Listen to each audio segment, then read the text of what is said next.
It's wild, man. Once you start traveling and you see the difference, the audacity, the entitlement becomes so apparent.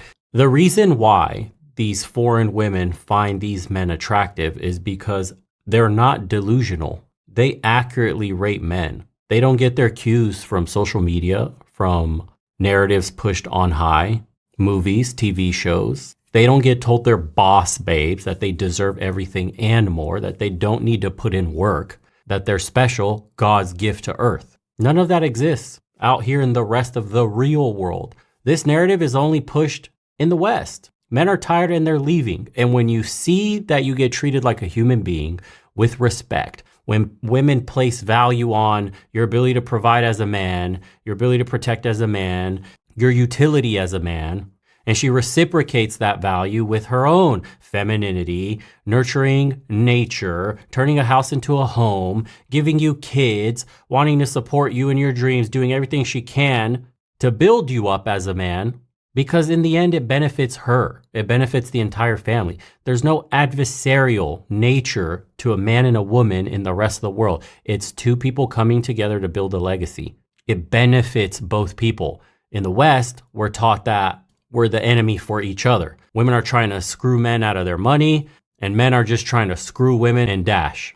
And when these people come together with that kind of mentality, you start to get this toxic behavior that's exhibited from both sides, but especially for women, because the narrative doesn't push superiority of men in the West today. The patriarchy, this, you're evil, you're a predator, but when you're a woman, you're empowered to sleep around. You're empowered when you leave your husband. You're empowered to choose your career over your own family. You're empowered to go explore, to experience the world, to find yourself with a bunch of other men. This is what's getting pushed through the mainstream down to young girls that are very impressionable and take this as a cue how I should live my life. What brings me real happiness? And it's none of this. This is why they're all depressed. This is why they turn 30, start collecting cats. This is why they start to get super bitter. This is why they make videos on TikTok now trying to affirm all their bad decisions, or why they're crying, why the world isn't fair, why men are still predators because they don't pick me. When I'm 30 plus years old, I had access to every man I ever wanted. And now that I'm 30 plus and I made all these decisions and I don't want to deal with my consequences, it's still a man's fault. He's just insecure. He doesn't want a real woman. He just wants to be a predator and get young women. Like the young woman you used to be, where you used to go after older men and you were enjoying all the benefits of your youth and your beauty.